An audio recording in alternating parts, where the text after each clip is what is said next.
Axios reported yesterday that Democrats are, quote, in their deepest hole in nearly 50 years. This is not a mystery. Everyone understands what's happening and why. In their haste to oppose President Trump in our efforts to make government more efficient, Democrats are cutting off their noses to spite their own face. Look, I've made a list of this. They're cheering the decline of an American company which employs over 100,000 workers. They refuse to celebrate the return of stranded American astronauts because SpaceX facilitated their return. Without a hint of irony, they're trading in their electric vehicles for SUVs, as was noted earlier. All right? They publicly refuse to stand for a childhood cancer survivor, victims of violent crimes during President Trump's joint address. Their message has gone from, it's more than just anti-Trump now, it's anti-American. Democrats received awful polling numbers as they introduced new faces as their leaders. Representative Jasmine Crockett is now going around Washington, D.C. with her own security to stop journalists from asking her questions. And the war on gangs in the country has reached a tipping point with the FBI and the DOJ announcing a huge breakthrough. Now, we got a lot to talk about, so it's best that you get comfortable. Let's go ahead and get started with the polling numbers. Numbers that show how badly Democrats are being seen by the American people right now. In fact, the news is so awful for them that even Bill Maher can't believe what's happening. Also, I mean, we're doing this in a world where the Democrats now have a 27% approval rating. So explain that to me. And by the way, 11% with independents, I think in the same NBC poll. 11% with independents. I mean, I said this at the end of last year, like, you lost a crazy contest to a crazy person. What is the answer for the Democrats there? Because they seem to be having a civil war right now. Some of them are going over to, I think, the reality wing of the party. Gavin Newsom is here next week. I think he's made a big change. I love to see that. Some of them are saying, get rid of Chuck Schumer, who kept the government running, which was the practical thing to do. And I think the Democrats would have looked worse if he didn't. But they want to throw him out for AOC. What's your view on that? Well, I don't think they want to throw him out for AOC, but I agree they're in a civil a lot war. of them do. Yeah, but not the ones in power. Look, they're going to look bad for a while because they don't have the power to do the thing their own people want them to do. People come up to me all the time and they say, the Democrats have no message. Why don't they have a message? And I say to them, no. If you listen to them, and I do, it's my job, they have a message. You'd like their message, fine, but they don't have any power. And so all their choices are bad. What you want from them is to make it stop. Unfortunately, and they can't make it stop in a way they think they'll win. So what's the They had a chance. They won. And they had a chance to prove to the American people for 4 years that they were moderate. They did want to build things. They weren't these old crazy lefties. And they failed. Now, for anybody who might not be aware, Democrats, they have a very clear message. The message is, we hate President Donald Trump. That's the message. You could also add the message, we don't want to cut down spending. Or maybe the message, we want illegal immigrants in our sanctuary cities. Yeah, this is something that they're not addressing. They know for a fact that they're not reaching a huge chunk of the American demographic. President Donald Trump, he won because he said he was going to protect our borders. He's doing that. He talked about cutting wasteful spending. He's got Elon Musk and DOJ already on that. And as cliche as it might seem, he's in the White House to make America great again. Democrats, they just want to get power back so that they can reverse everything that President Trump's doing right now, which in effect is causing their polling numbers to plummet. There's also the big question mark when it comes to leadership. Who's the leader at the moment? Is it Senator Chuck Schumer? Is it Bernie Sanders? Is it Gavin Newsom? AOC? No. The face of the Democratic Party right now is Representative Jasmine Crockett, a radical who's saying all the wrong things at the wrong time. Now, it has some of their most devoted supporters now showing a lot of concern about them. Even Van Jones is hesitant to support his own party. Just listen to how he talks about Jasmine Crockett right here on CNN. I don't know her yet. And so here's how I see it. She's new. Mm-hmm. She's young and she's trying to find her way.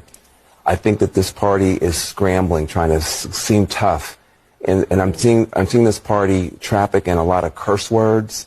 That's supposed to be like the new cool thing to do. I don't think that's going to be as useful. I've even heard Pete Buttigieg with a whole bunch of curse words. Yeah. I don't know who gave that memo. I don't think that's very useful. I think you have to be very careful when you're talking about people with disabilities. And I don't think she was careful. And I don't know her enough to say she's not being honest. I'm going to tell you, it sounded bad. And I just want to finish. I think this party is trying to find a way to look tough and to show fight. But this is not the way. I don't think the cursing is going to work.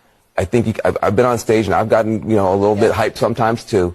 I hope that she will take this as lessons. You talked about learning lessons, that type of stuff. Now, you can definitely see the disappointment in his eyes, right? And it really is rare to see him criticize the Democratic Party so openly. Now, President Trump, he did talk about Congressman Jasmine Crockett. Here's what he had to say about her. She lies, but she's a lowlife. And she's a very low IQ person and a lowlife. And I don't imagine the Democrats are going to have a person like that running their party. If they do, they'll never win an election again. It would be very hard. But I can't imagine she's going to last long. To be smart, you do need a brain. You can't get around with little quips. And I've watched her. I've only heard her for the last couple of days. And I watched her make a speech, and she can't speak. And she truly is a low-level person on the very important chart of intelligence.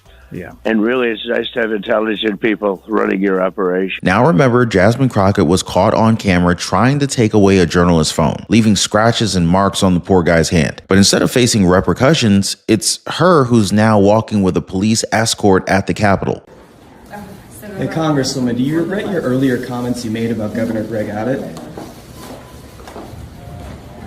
You saw what happened, right? The minute someone asked her a question, the police escort was already stepping in. Representative Marjorie Taylor Greene called this out by saying that Crockett is entitled and that she's walking around the already protected halls of Congress with her own police escort. And again, this comes after she was the one who attacked a journalist here. MTG Marjorie Taylor Greene also reminded everybody that she's called for violence against Elon Musk and Senator Ted Cruz. Yet she somehow is the one who's got extra security. It doesn't really make a whole lot of sense here. Now, moving on, guys, the FBI and the DOJ continue to get the job done under Director Kash Patel and Attorney General Pam Bondi. It's been recently confirmed that they've apprehended one of the leaders of the MS-13 gang right there in our country. And as we know, guys, violence and crime, it's gone up because of these terrorists, which is very good news to see the Trump administration deliver on such a very crucial campaign promise.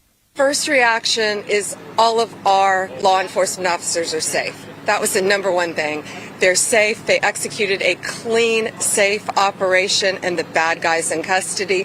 And thanks to the FBI, we got one of the worst of MS-13 off the streets this morning. We were able to be out here in force to show the American people, to be here in person, that this means a lot to her and the mission. Safety is our primary concern of these communities, and we effectuated that today.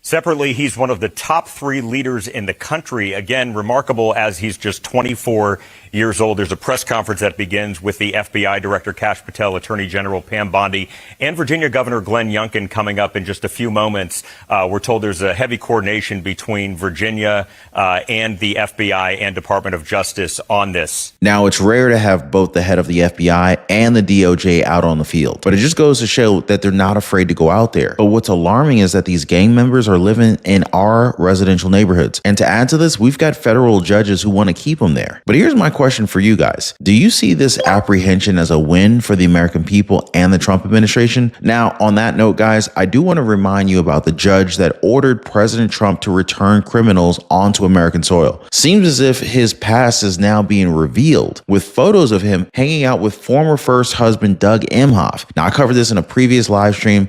Definitely got to check that video out next. As always, thank you for hitting the like button and subscribing. We'll see you next time.